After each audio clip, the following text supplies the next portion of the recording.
좋은 찬양 준비해서 올려드린 것 감사합니다. 오늘 이 시편 146편부터 150편까지의 5편의 말씀들은 시작과 끝이 할렐루야로 되어 있습니다. 그래서 할렐루야 시편이라고 말합니다. 할렐루야라는 말은 여호와를 찬양합니다, 여호와를 경배합니다, 그런 뜻을 가지고 있지요. 다 같이 할렐루야, 다 같이 여호와를 찬양합니다. 네, 오늘 읽으신 146편의 시편은 시작과 끝이 할렐루야 그렇게 되어 있습니다. 나머지 5편의 말씀들도 마찬가지입니다. 세상 사람들은 유행가를 부르며 살죠. 그 시대마다 유행하는 노래들이 있지요. 그 노래에 붙여지는 곡이 풍이 달라서 무슨 재즈, 블루스, 락 이렇게 시대 변천을 말하고, 우리나라로 말하면 과거에 민요풍의 가락, 서양 음악과는 음계가 다른 그런 시대 속에 살아왔지만, 우리나라도 지난 코로나 시대 여건에서 온 나라 백성들에게 새로운 노래를 부르는 가수들이 등장해서 세상에 알려지고 유명해지는 것을 우리가 알죠. 노래는 어떤 곡이 붙여지느냐도 의미가 있지만, 곡의 곡조의 풍은 시대마다 바뀌지만 중요한 것은 어떤 의미를 담은 어떤 가사의 노래를 부르느냐 하는 것이 더 중요할 수 있지요. 오늘 본문에 읽은 이 146편 말씀에 보면 5절 끝에 이런 자는 복이 있도다, 그런 말씀이 나옵니다. 복이 있도다. 그러면 우리는 질문해 보게 됩니다. 누가 복이 있는 자란 말인가? 한 달쯤 전에 미국에 2조 7,800억 복권에 당첨된 사람이 세상 뉴스에 나온 적이 있습니다. 복권 당첨액이 2조 7,800억입니다. 우린 그런 사람들을 보면 복되다 할 수 있겠죠. 무슨 국민의 절반 이상의 지지를 받아서 나라의 집권자가 된다든지, 또 어떤 이는 절대 권력을 가지고 평생 장기 집권을 한다든지, 또 세상에 그 인기가 하늘을 치솟는다든지, 이런 이들을 우리가 볼 때 복되다 그렇게 말하는 경우가 없지 않죠. 16강에 들어가는 일도 어렵지만 이런 월드컵 축구에서 최강팀이 되고 최강국이 되고 거기에 소속한 선수가 되고 또 누가 몇 골을 넣었냐 하고 이러면 그 인기도나 몸값은 상상할 수가 없지요. 우린 그런 일들을 볼 때 복되다 하는 경우가 없지 않죠.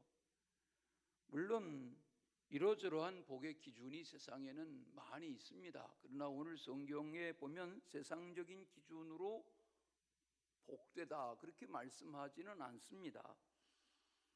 그러면 성경이 말하는 복되다 하는 말이 도대체 무슨 뜻일까? 무슨 의미일까?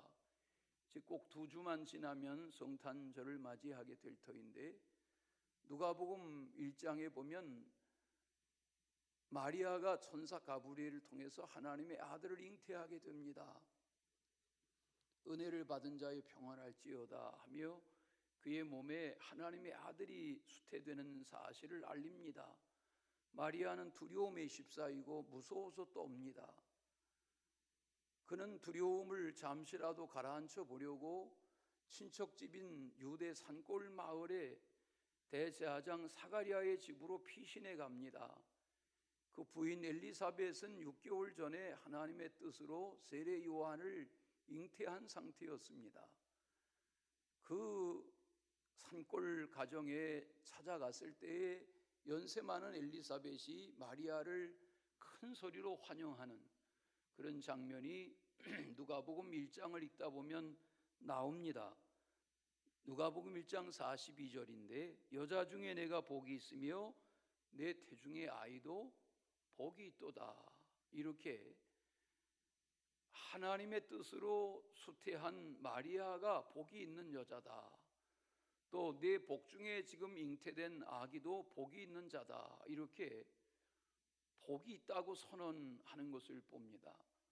지금 마리아는 두려움에 휩싸여 있고 무섭고 그래서 자기 마을을 피해서 숨어 산골 마을로 찾아간 건데 엘리사벳이 하는 말은 자기의 지금의 심경과 전혀 다르게 내가 복이 있다. 내 복 중에 아기도 복이 있는 아기다. 이렇게 축복하는 말을 듣습니다.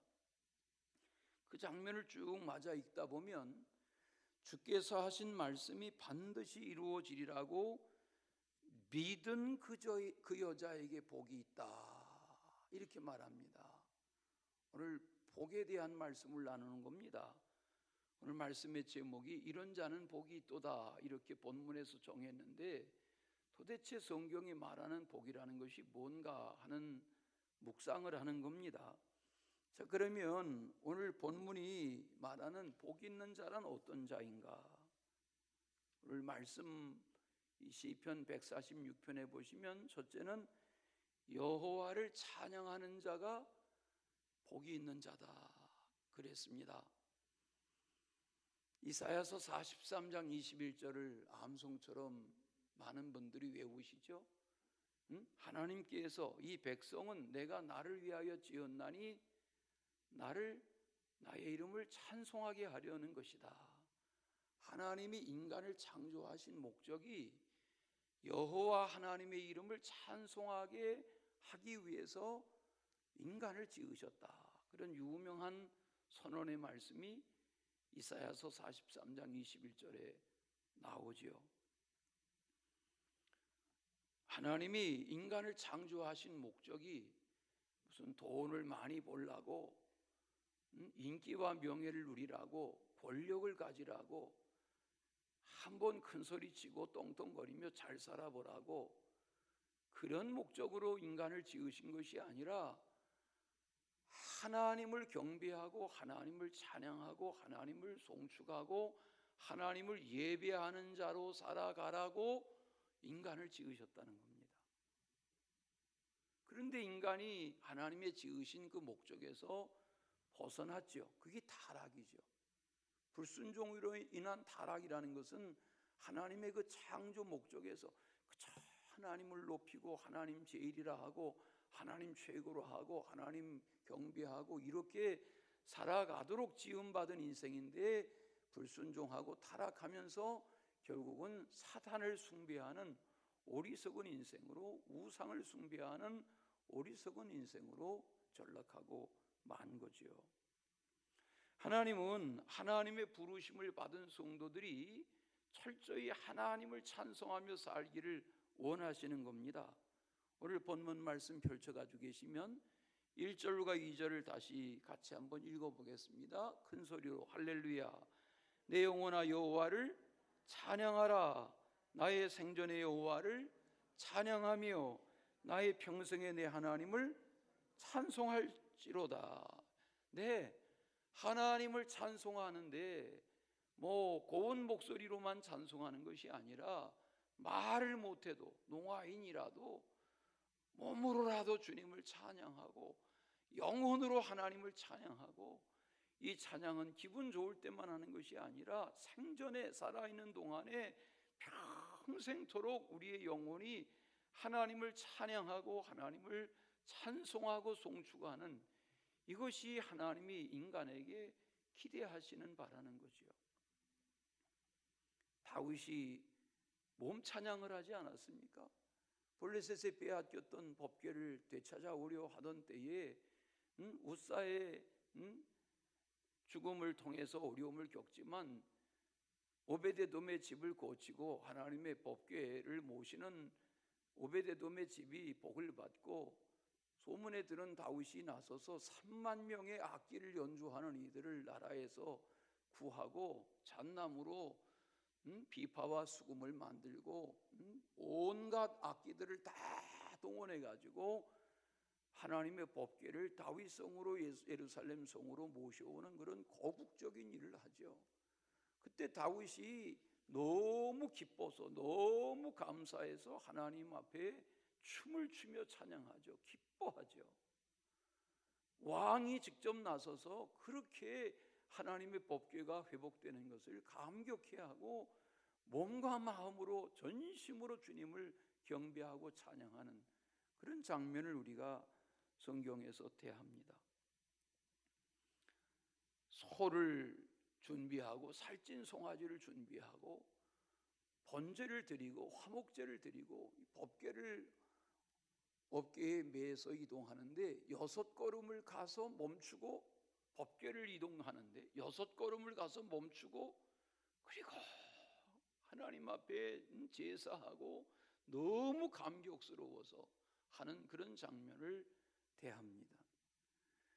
그런 날들을 감격 속에 경험하고 이제 돌아오는데 다윗의 그 장면을 왕궁에서 내다본 부인이 미갈은 아시죠? 사울 왕의 딸인데 성경을 읽다 보면 그 왕의 기뻐하는 모습을 하나님이 드디어 이 나라의 왕을 통해서 이런 날을 주시고 잃어버렸던 법궤에 할례받지 못한 백성들에게 빼앗겼던 법궤를 되찾아오니 참으로 감사하고 기쁘다. 그렇게 미갈이 반응한 게 아니라 남편인 나라의 왕 다윗의 춤을 추며 법궤를 모셔오는 장면을 보며 없이 여겼다 그랬어요.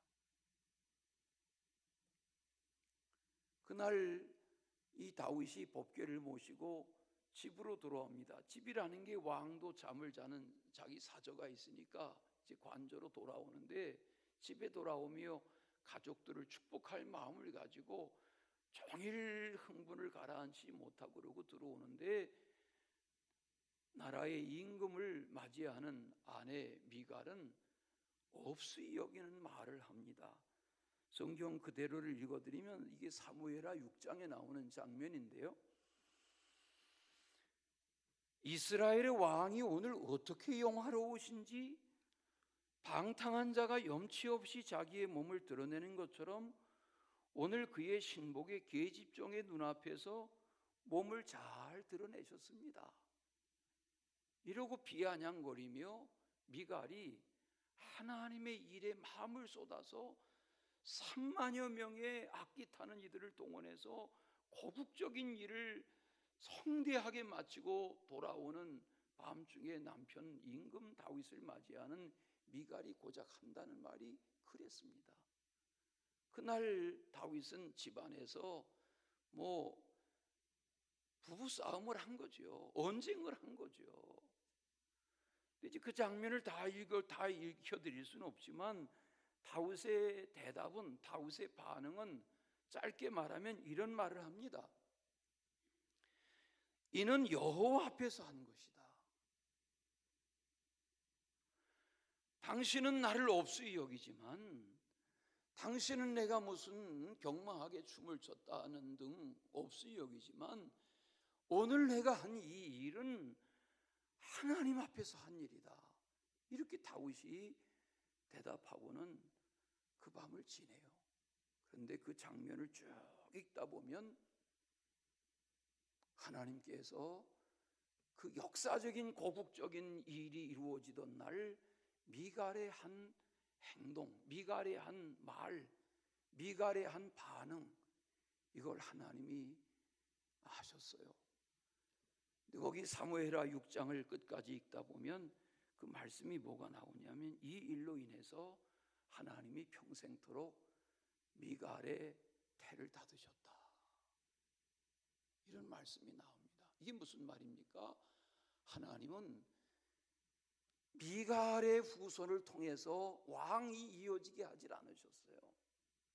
비천한 여인, 불행한 여인, 남편 빼앗긴 여인, 남편 전쟁터에서 죽게 한 여인, 자기 몸 조신하지 못해서 왕에게 자기 몸을 빼앗긴 여인, 왕의 씨를 낳아 키운 여인, 이 밧세바의 아들 중에 하나님은 부끄러운 비혼의 삶을 살았던 여인의 태에서 난 아들 솔로몬을 나중에 왕을 삼으세요.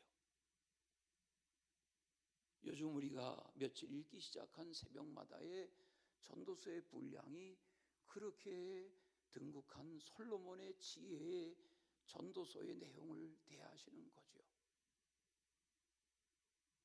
뭘 말합니까? 찬양이 뭡니까? 하나님을 찬양하고 평생 하나님을 송축하고 생애 동안 생전의 여호와를 찬송하는 것이 뭘 말하는 겁니까? 목소리 좋아서 찬양하고 음악성이 있어서 찬송하고 남들이 잘한다 하니까 찬송하고, 그게 아니라 내가 영원히 평생토록 하나님을 찬송하는 삶을 몸으로 살아드리는 겁니다. 나는 음악성이 없어도, 나는 음치라도, 나는 말도 못하는 농아라도 나는 영혼으로 하나님을 찬송하지 않을 수 없어. 그런 마음으로 주님을 찬송하는 게 송축하는 겁니다. 저 지난 월요일 11월 28일에 우리 김선도 목사님 돌아가셔서 장례식이 있었습니다. 아침 9시 반에 발인 예배인데 11시까지 장례 예배가 장엄하게 진행됐습니다. 저도 그 자리에 참석했습니다. 예배당이 꽉 찼습니다. 검은 옷을 입은 조객들이 꽉 찼습니다. 그분이 평생에 좋아하시던 찬송이 성가대에 의해서, 오케스트라에 의해서 울려 퍼졌습니다. 설교하는 분이나 조사를 하는 분들이나 영상의 내용이나 또 해외에서, 세계에서 조사를 보내온 10여 분의 조사의 내용들 다 한결 같았습니다. 다 아는 얘기입니다. 왜? 시대적인, 고국적인, 세계적인 전도자의, 그런 목회자의 삶을 다 이야기했습니다. 왜? 1000명, 10,000명도 힘을 모아서 할 수 없는 그런 시대적인, 고국적인 일을 선교의 중심에서 쓰임받았던 한 사람의 생애를 다 이야기했습니다. 별로 마음에 감동이 없었습니다. 왜? 다 하는 얘기니까, 그냥 사실이니까. 그런데 3, 4분 짧은 영상이 화면에 띄어지는 시간이 있었습니다. 가난한 시대에 1930년 일제시대에 평안북도 선전에서 태어났던 꾀재지한 흑백 사진의 주인공인 어린아이,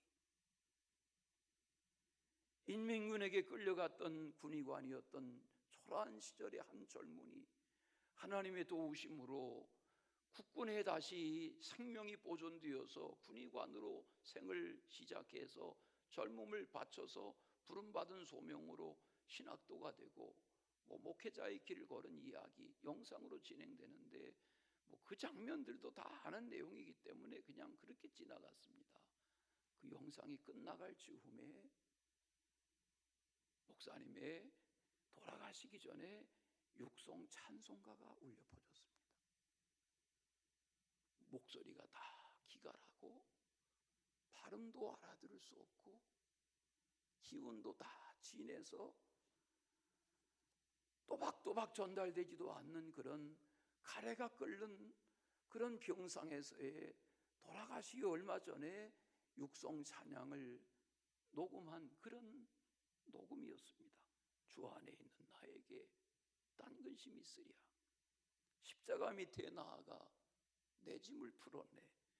주님을 찬송하면서 거기 보니까 그의 찬송에 할렐루야 할렐루야, 내 앞길 멀고 험해도 나 주님을 찬송하리. 저는 1시간 반 그 장례 예배 중에 그 시간에 마음이 뭉클했습니다. 여기저기서 훌쩍거리는 소리가 들렸습니다. 왜일까? 찬송했기 때문입니다. 그는 그의 삶이 평생토록 찬송이었습니다.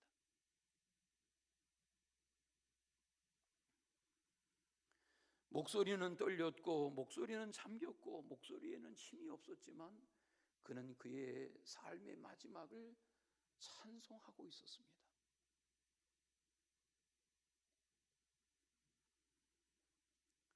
하나님은 찬송하는 사람을 주목하십니다. 미갈은 업신여겼지만 다윗은 하나님을 찬송했습니다. 어린아이처럼 찬송했습니다. 기뻐 뛰며 찬송했습니다. 그런데 그날 일을 하나님은 그렇게 어린아이처럼 왕이지만 춤추며 찬양하던 다윗을 주목하셨고 하나님의 법궤 모시는 이 일에 앞장서서 그렇게 기뻐하던 남편 다윗을 없이 여겼던 미갈에게 하나님은 그에 상응하는 대가를 치르게 하셨다고 성경은 우리에게 가르쳐 줍니다. 어떻게 살아야 하는 겁니까? 하나님을 찬송해야 됩니다.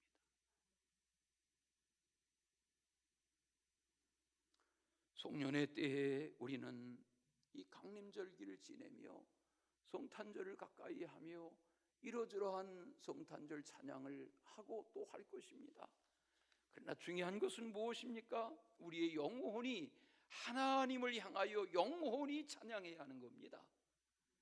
우리의 생전의 찬양은 평생 찬양은 그러해야 하는 겁니다.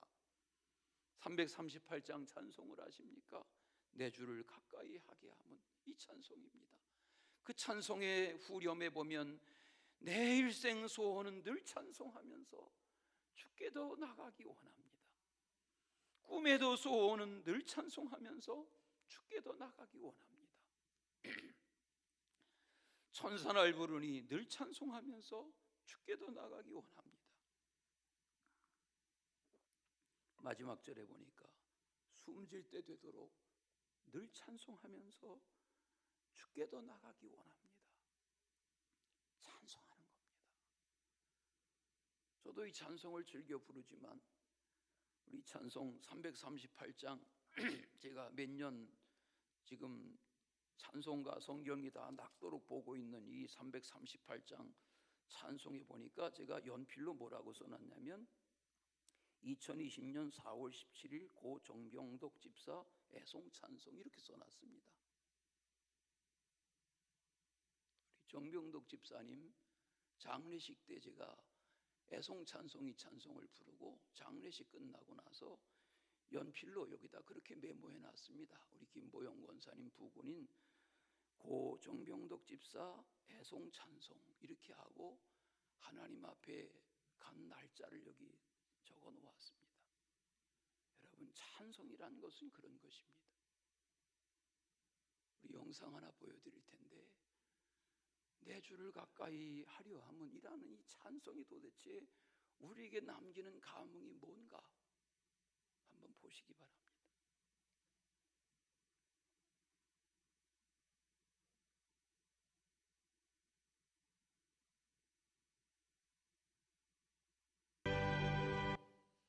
네, 아시죠? 이 장면 타이타닉 호의 침몰 사건은 역사적인 일입니다. 역사적인 장면에 마지막 배가 다 두동강 나고 침몰되어 가는 과정에 악사들이 연주하는 연주는 세상 어떤 노래가 아니었습니다. 내 주를 가까이 하려 함은 이 찬양 가운데 죽음의 순간을 맞이하는 그런 엄숙한 장면이 세상에 전해지고 있습니다. 숨질 때 되도록 하나님을 찬송하고자 하는 그런 은혜의 주인공으로 살아가시기를 축원합니다. 두 번째는 하나님을 자기의 도움으로 삼는 자가 복이 있는 자다. 오늘 말씀의 5절에 보니까 야곱의 하나님을 자기의 도움으로 삼는 자 그랬습니다. 하나님을 자기의 도움으로 삼는 자. 세상 사람들은 그렇지 않죠. 무슨 젊음, 미모, 지식, 학력, 학위, 재물, 명예, 인기, 권력 이런 거 다 필요하지만 거기에 마음을 쏟고 마음을 빼앗기고 사는 게 세상 사람들이죠. 그러나 신앙으로 산다는 것은, 믿음으로 산다는 것은 하나님을 나의 도움으로 삼는 이 고백 속에 사는 것이 믿음의 사람의 모습인 줄로 믿습니다. 우리 아론의 축복으로 말하는 민수기 6장에 나오는 그 말씀을 아시죠? 여호와는 너에게 복을 주시고 너를 지키시기를 원하며 여호와는 그 얼굴을 내게로 향하여 드사 은혜와 평강 주시기를 원한다 하는 그 말씀 말이죠. 그 말씀 쭉 읽다 보면 그 말씀이 주는 교훈은 그것입니다. 하나님이 도우셔야 한다는 거지요. 이 말씀을 하나님이 모세에게 먼저 말하시고, 모세야 너는 내 형 제사장으로 삼게 된 아론에게 말해서 이렇게 백성들에게 축복하라고 해라, 그렇게 말씀하신 후에 그 말씀 뒤에 읽다 보면 민수기 6장 27절에 하나님이 뭐라고 그러시냐면 내가 그들에게 복을 주리라 그러셨어요. 내가 그들에게 복을 주리라. 이게 무슨 말이에요? 복의 근원이 사람에게 있지 않단 말이에요. 하나님이 주시는 복이란 말이죠.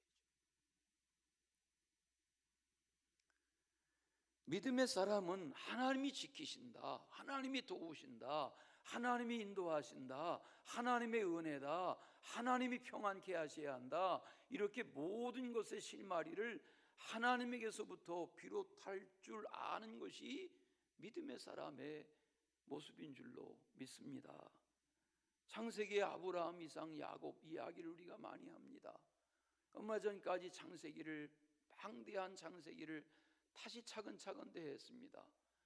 우리는 창세기의 나중 분량에 많은 비중을 차지한 요셉을 압니다. 17살에 팔려갔습니다. 노예입니다. 억울해졌습니다. 온갖 고생합니다. 나중에 누명 쓰고 감옥에 갇힙니다. 그런 요셉이 어떻게 왕 앞에 서게 됩니까? 어떻게 왕의 마음에 들게 됩니까? 어떻게 왕이 자기가 입는 옷을 벗겨주고 자기가 끼는 나라의 왕의 옥새를 어떻게 가락지를 요셉에게 내어줍니까? 나라의 통치 권한을 어떻게 왕이 요셉에게 맡깁니까? 이것이 누가 한 일입니까? 하나님의 도우심이 아니면 노예였던 히브리 노예 소년 다윗이 요셉이 어떻게 그런 일을 할 수 있습니까? 요셉은 30에 총리에 등극해서 110살에 죽기까지 80년 동안 왕이 바뀌도록 요셉은 애굽의 그 지변 나라에 소문난 하나님의 도우심을 체험한 역사적인 인물이 요셉이었습니다. 우리는 기도해야 할 것입니다. 하나님을 도우심으로 삼는 자. 성경을 읽다 보면 시편 144편 15절에, 오늘 146편을 본문으로 펼쳐가지고 계신데 시편 146편에 보시면 15절에 이런 말씀이 나오지요. 여호와를 자기 하나님으로 삼는 백성은 복이 있도다 그랬어요. 아멘. 네, 개인이든 민족이든 하나님을 자기 도움으로 삼을 줄 아는 자가 복이 있는 자라 말이에요. 시편 118편에도 보니까 7절에 여호와께서 내 편이 되사 나를 돕는 자들 중에 계시다 그랬어요. 다윗의 고백인데요, 하나님이 내 편이 되신다 그랬어요. 물론 우리는 이렇게 해석하고 묵상할 때가 많죠. 내가 하나님의 편이 되는 게 중요하다 이런 말할 때가 많지만 더 큰 그림으로 보면 하나님이 내 편이 되어 주셔야죠. 그렇지 않습니까? 아무리 나는 하나님 편이여 해도 하나님이 아니라고 하시면, 하나님이 내 편이 되어주지 아니하시면 내가 어찌 할 수 있습니까? 그런데 다윗의 고백은 하나님이 내 편이 되어주신다고 하면, 이런 고백 속에 살아가는 것을 볼 수 있습니다. 누가 그렇게 살았습니까? 다니엘이 그런 자가 아니었습니까? 사자굴에 던져진다고 할지라도 여호와가 내 편이시라고 하면, 사드락 메삭 아벤누고는 어떻습니까? 풀무불에 던져진다고 할지라도 여호와가 내 편이시라고 하면, 에스더는 어떻습니까? 여호와가 내 편이시라고 하면 죽으면 죽겠습니다. 이런 마음을 가질 때 하나님이 도우시고 역사가 일어난 걸 알 수 있습니다. 하나님을 만사의 도움을 삼는 그런 은혜의 주인공으로 살아가시기를 축원합니다. 마지막은 하나님께 소망을 두는 자가 복이 있다 그랬어요. 오늘 5절에 보시면 여호와 자기 하나님에게 자기의 소망을 두는 자는 복이 있는 자다. 여기 5절에 보시면 자기라는 표현이 나와요. 1인칭 자기. 예? 이 무슨 말이에요? 자기라는 말이 자기의 도움, 자기의 하나님, 자기의 소망. 자기라는 말이 뭐예요? 남들이 아무리 하나님 잘 믿으면 뭐예요?